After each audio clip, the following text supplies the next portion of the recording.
Hola, bienvenidos. Mi nombre es Pablo Ferrero y sé que muchos de ustedes me conocen. ¿Por qué? Porque estuve en sus casas. Lo que quiero hacer ahora es brindarles específicamente información sobre la salud espiritual.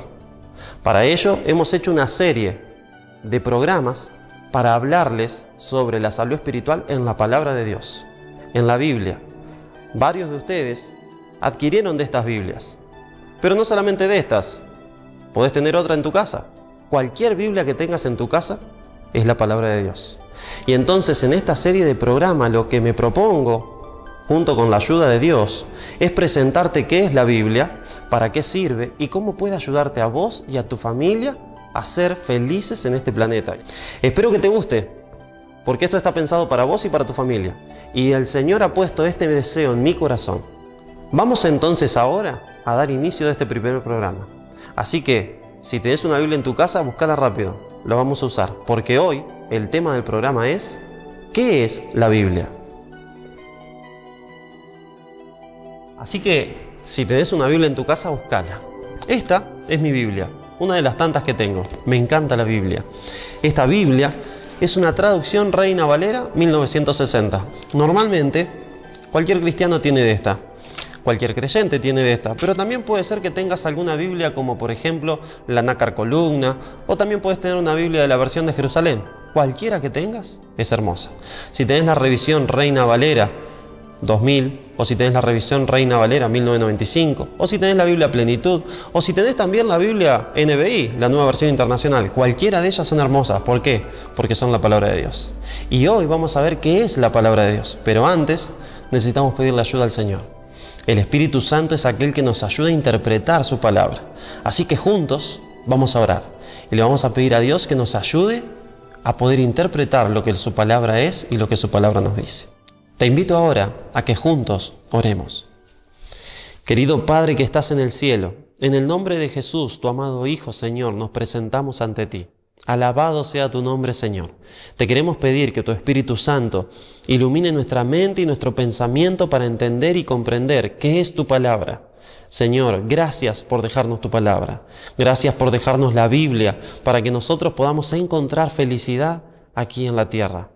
Señor, bendice a las personas que están mirando este programa y ayúdanos para que juntos podamos estudiar tu palabra en este momento. En el nombre de Jesús pedimos todas estas bendiciones. Amén y amén. Vamos a abrir la Biblia ahora en Juan capítulo 17, versículo 17. Juan capítulo 17, versículo 17. Aquí el Señor Jesús, hablando con sus discípulos, les dice qué es la Biblia. Y este versículo es hermoso, toda la Biblia es hermosa. Me dice la palabra de Dios en Juan 17, 17. Santifícalos en tu verdad, tu palabra es verdad. Primer punto que tenemos que analizar, la Biblia es la verdad. Me puedes decir también que Jesús es la verdad, porque Jesús dijo que Él es el camino, la verdad y la vida, y que nadie va al Padre si no es por Él. Pero vamos a ver también que la palabra de Dios en Juan capítulo 5, versículo 39, me dice que la Biblia es la que me habla de Jesús. Que al escudriñar la santa palabra de Dios, es que voy a conocer a Jesús. Así que la Biblia en primer caso y en primer punto es la verdad. ¿Por qué se llama Biblia? Bien, ese término es un término griego que significa libros. La Biblia contiene muchos libros, en total 66. La Biblia está dividida en dos partes, en el Antiguo Testamento y en el Nuevo Testamento. El Antiguo Testamento va desde Génesis a Malaquías y el Nuevo Testamento va desde Mateo hasta Apocalipsis. Entre esos 66 libros podemos clasificar distintos tipos de libros. Algunas de esas clasificaciones son, por ejemplo, libros históricos, libros poéticos, libros proféticos, epístolas, evangelios. Entre los libros históricos podríamos mencionar a Génesis, Primera de Reyes, Segunda de Reyes, Hechos, etc. También tenemos libros proféticos, que hay muchos. Tenemos a Isaías, Jeremías, Daniel, Apocalipsis y otros. También tenemos los evangelios. Los evangelios son fáciles de recordar porque son simplemente 4. Mateo, Marcos, Lucas y Juan. Pero también tenemos epístolas. Las epístolas son las cartas que aparecen en el Nuevo Testamento. Tenemos cartas del apóstol San Pablo y también tenemos cartas de Juan, de Pedro y de Santiago. Así que dentro de toda la Biblia tenemos diferentes tipos de libros. También están los poéticos, como Salmos, Lamentaciones, Cantares y Proverbios. Y cada uno de ellos tiene cosas hermosas para decirnos hoy. Toda la Biblia es la palabra de Dios, tanto el Antiguo Testamento como el Nuevo Testamento. Y eso lo encontramos en 2 de Timoteo, capítulo 3, versículo 16. Busquemos juntos. 2 de Timoteo, capítulo 3, versículo 16. Si tuviéramos que decir qué tipo de libro es 2 de Timoteo, tendríamos que decir que es una epístola, una carta en la cual el apóstol Pablo escribe a Timoteo, un discípulo suyo, quien era un líder en la iglesia. Y entonces vemos que en 2 de Timoteo capítulo 3, versículo 16, me dice la palabra de Dios. Toda la Escritura es inspirada por Dios y es útil para enseñar, para redarguir, para corregir y para instruir en justicia. Así que vemos que toda la Escritura es inspirada por Dios. Hay algunas personas que pueden pensar que solo el Antiguo Testamento fue inspirado por Dios. Hay otras personas que pueden pensar que solo el Nuevo Testamento fue inspirado por Dios. Pero aquí el versículo de 2 de Timoteo 3:16 me dice que toda la Escritura fue inspirada por Dios. Interesante, ¿no? Toda la Escritura, desde Génesis hasta Apocalipsis. Qué gran Dios que tenemos, que nos dejó un libro hermoso para que nosotros podamos conocer diferentes cosas a través de él. ¿Cuáles son algunos de los temas que trata la palabra de Dios? Porque en 66 libros algo debe decir la Biblia. ¿Cuáles son algunos de esos temas? Entre algunos de esos temas tenemos, por ejemplo, el amor de Dios. Toda la Biblia me habla del amor de Dios. Y el tema central de la Biblia es Cristo Jesús. En el Antiguo Testamento, el tema central de la Biblia es Cristo Jesús. Y en el Nuevo Testamento también. En el Antiguo Testamento se refiere a Cristo Jesús hablando de profecías, que podríamos decirle así, mesiánicas, porque Jesús fue el Mesías. En el Nuevo Testamento nos cuenta la historia de Jesús y el crecimiento e iniciación de la iglesia cristiana, a través de los apóstoles y los 120 que estaban reunidos cuando fue derramado el Espíritu Santo en el Pentecostés. ¿De qué otra cosa me habla la palabra de Dios? También me habla de la creación.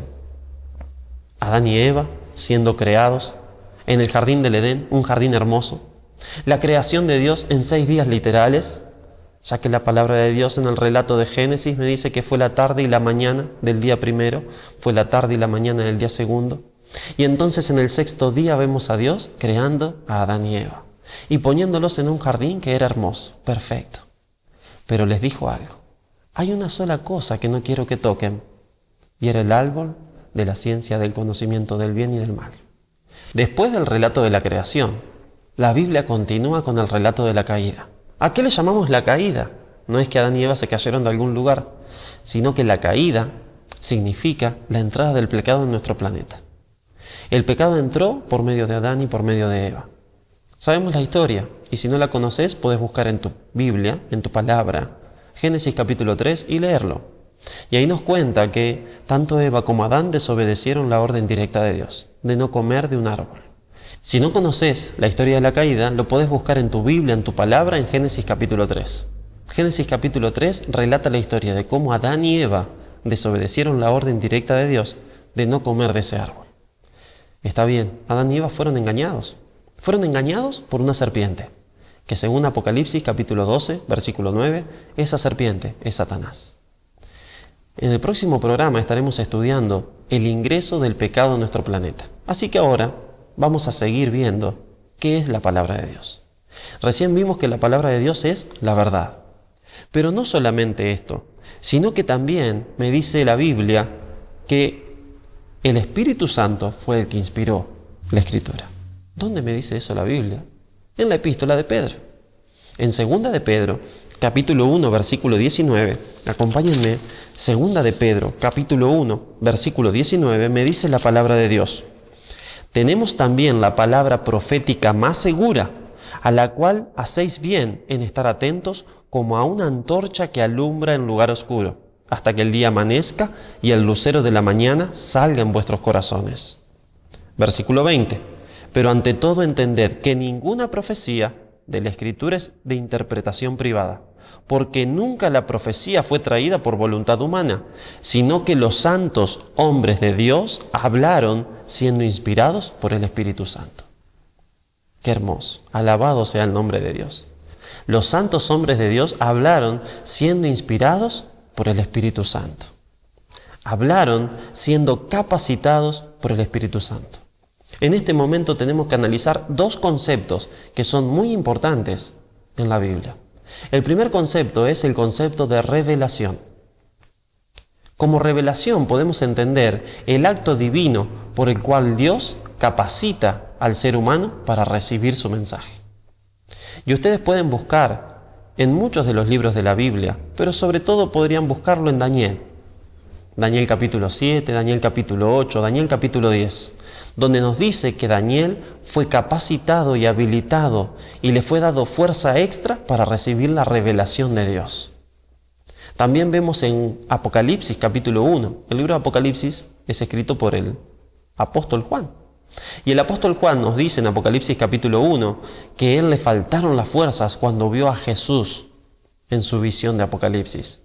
Y entonces Jesús vino y le tocó con su mano derecha y le dio fuerza para recibir esa revelación.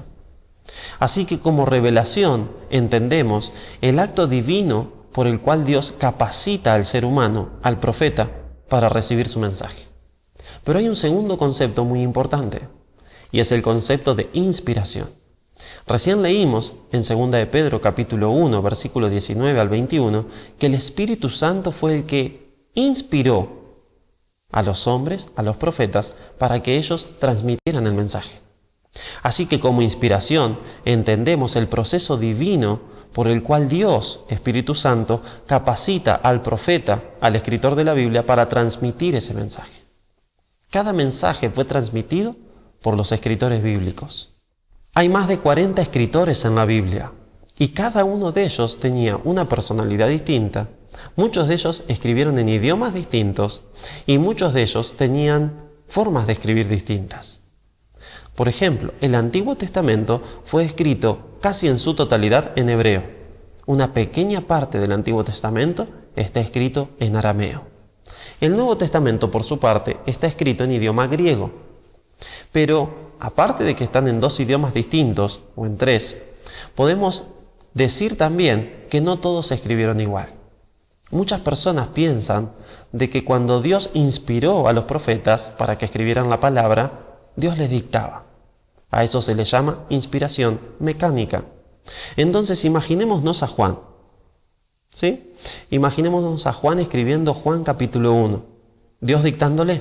Entonces Juan con su tintero y con su hoja allí de papiro o con su pergamino de cuero, mojando la tinta y diciéndole: Señor, estoy listo, vamos a escribir. ¿Qué tengo que escribir? Y entonces Dios diciéndole: en el principio era el verbo. Y Juan escribiendo: en el principio era el verbo. Y el verbo era con Dios. Y el verbo era con Dios. Y el verbo era Dios. Todas las cosas por él fueron hechas. Esperá, Señor, no voy tan rápido. Dictame más despacio, por favor. Y el verbo era con Dios. ¿Y qué seguía? Y el verbo era Dios, Juan. Y el verbo era Dios. No, no pasó eso. Es simpático pensarlo, ¿cierto? Pero no pasó eso. Sino que Dios les reveló el mensaje y después los capacitó con su espíritu para que ellos lo escribieran. Por eso tenemos que en la palabra de Dios, y vamos al Nuevo Testamento, tenemos un escrito, por ejemplo, como el de Juan, que es muy sencillo y muy fácil de leer, y después tenemos un escrito como el de Hebreos, que es más complicado. La Biblia nos aclara esto también. En 2 de Pedro capítulo 3, versículos 15, leemos: y tened entendido que la paciencia de nuestro Señor es para salvación, como también nuestro amado hermano Pablo, según la sabiduría que le ha sido dada, os ha escrito en casi todas sus epístolas, hablando en ellas de estas cosas, entre las cuales hay algunas cosas difíciles de entender, las cuales los indoctos e inconstantes tuercen, como también las otras escrituras, para su propia perdición. Aquí el apóstol Pedro lo que nos dice es que el apóstol Pablo en sus epístolas habla de lo mismo que él está hablando, pero aparte hay algunas cosas difíciles de entender. Si Dios hubiera dictado a todos los apóstoles, a todos los profetas, todos serían iguales. Pero aquí vemos que Dios los capacitó por el proceso de revelación para recibir el mensaje, y después los capacitó y habilitó con su espíritu para transmitir ese mensaje. Así que tenemos dos conceptos importantes, revelación e inspiración. Pero nos falta uno, que es el proceso que estamos teniendo nosotros. Y a ese proceso se lo conoce como el proceso de iluminación. Vamos juntos, Efesios capítulo 1. En Efesios capítulo 1, versículo 15 en adelante, vamos a encontrar que también hay un proceso que se lo conoce como el proceso de iluminación.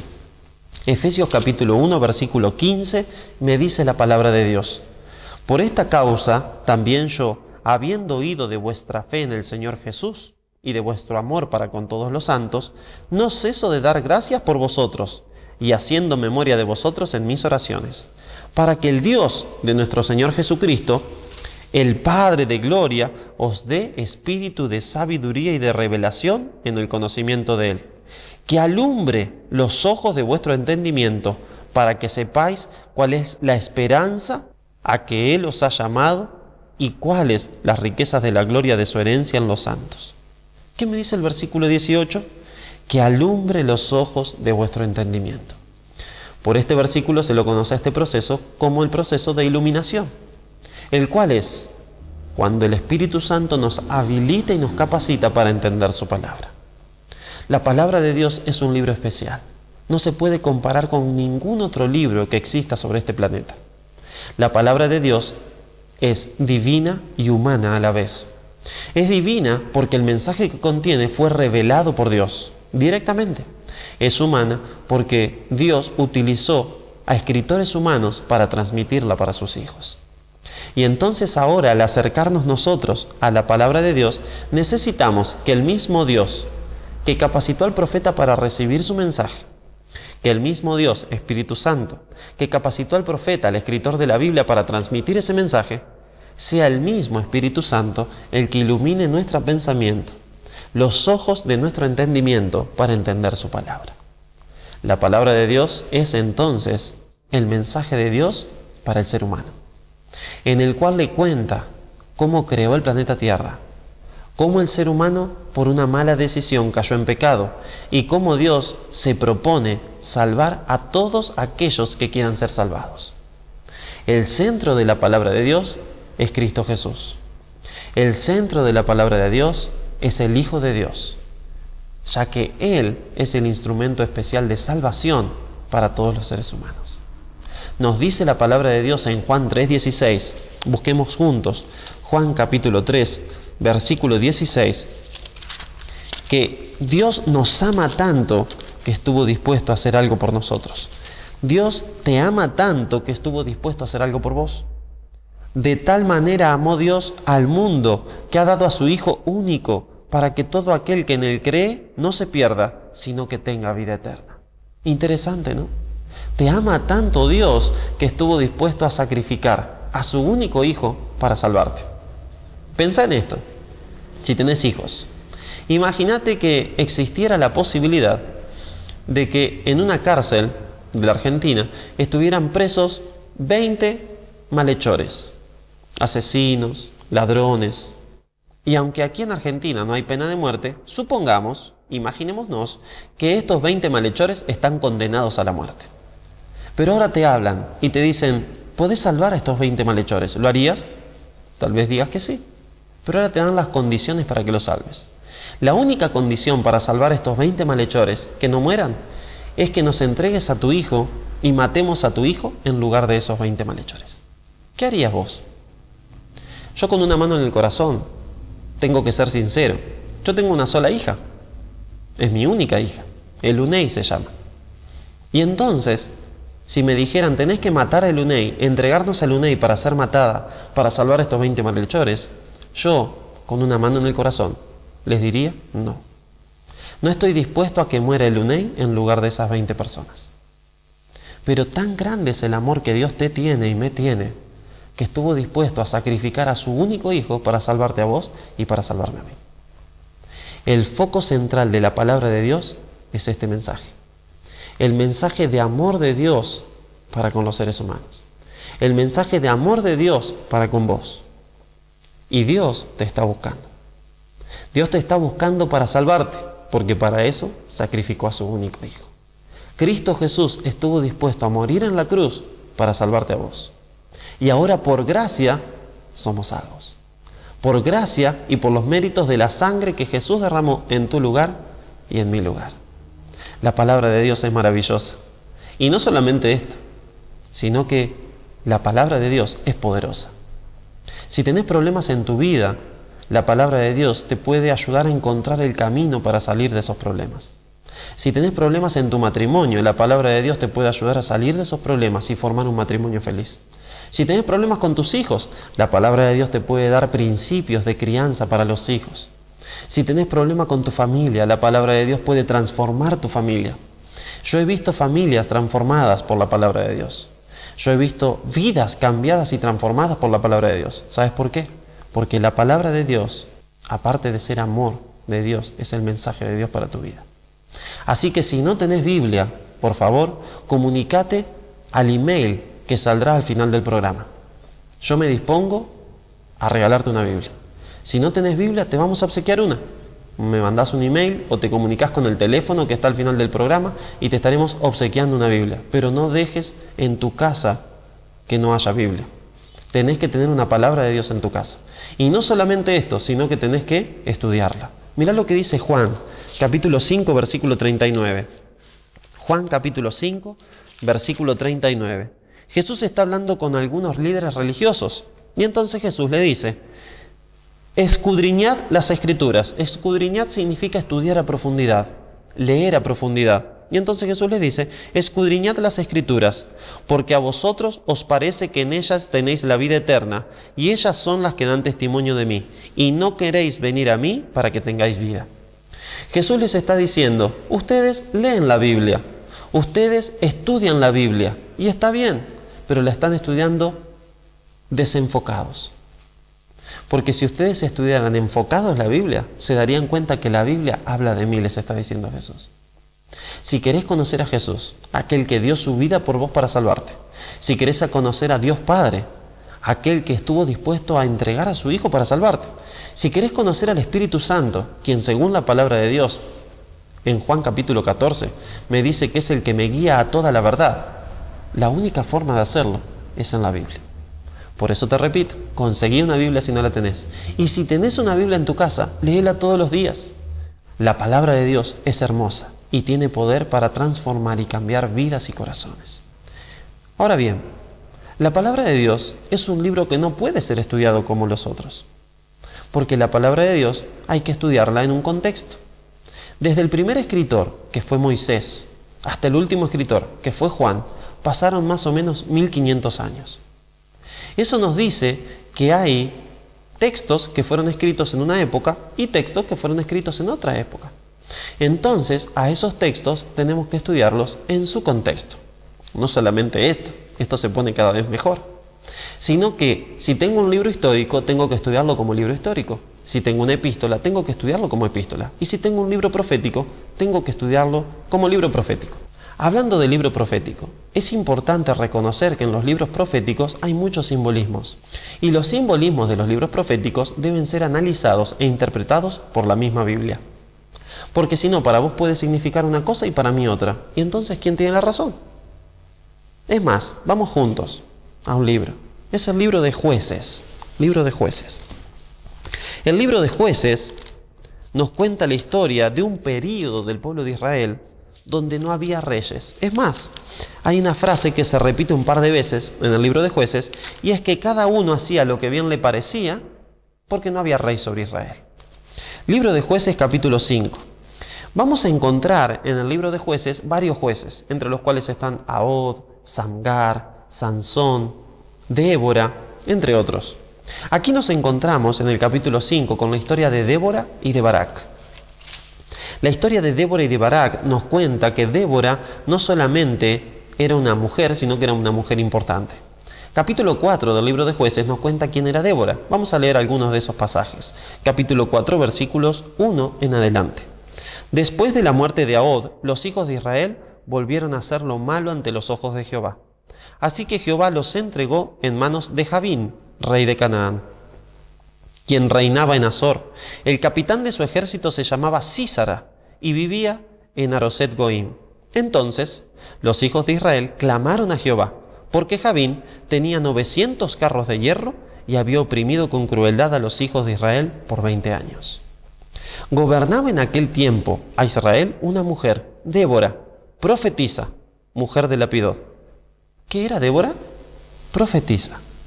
Profetisa. Podés terminar de leer el capítulo 4 para saber qué pasó con Débora. Te lo voy a resumir. El Señor le dice a Débora que Sísara va a ser entregado en las manos de Barak, un hombre de Israel. Pero Barak teme ir solo. Así que Barak le dice a Débora, yo iré a pelear contra Sísara si tú me acompañas. A lo cual Débora responde, si hubiera sido solo, la gloria hubiera sido para ti. Pero ahora no será un hombre quien mate a Sísara, sino que será una mujer. Por la historia conocemos que Jael fue la que derrotó a Sísara dentro de su tienda. Pero esto no es lo más importante. Acuérdense y enfóquense. Estamos hablando de los libros proféticos. Y los libros proféticos tienen muchos símbolos. Y los símbolos deben ser interpretados con la Biblia. Bien, me podrías decir que Jueces no es un libro profético. Y tenés toda la razón. Pero hay un pasaje en Jueces que puede ser analizado como libro profético. ¿Por qué? Porque es un cántico que hace Débora. ¿Y qué leímos recién que era Débora? Profetiza. En el capítulo 5 del libro de Jueces vemos un cántico, el cántico de Débora, en el cual relata la victoria del ejército de Israel contra el ejército de Sísara. Y en el capítulo 5, versículo 20 del libro de Jueces leemos: desde los cielos pelearon las estrellas, desde sus órbitas pelearon contra Sísara. Desde los cielos pelearon las estrellas. ¿Cómo debe ser interpretado esto? ¿Cayeron meteoritos para matar a Sísara? ¿Bajaron estrellas y pelearon contra Sísara? Porque aquí me dice que desde los cielos pelearon las estrellas. La pregunta que debemos hacernos es, ¿qué son las estrellas? Bueno, literalmente las estrellas son los puntitos azules que vemos en las noches, en el cielo. Pero aquí estoy dentro de un discurso profético, porque Débora es profetisa. Así que proféticamente, simbólicamente, ¿qué son las estrellas para la palabra de Dios? Y para descubrir esto tenemos que ir al libro de Apocalipsis. La palabra de Dios es hermosa. Es como la búsqueda del tesoro.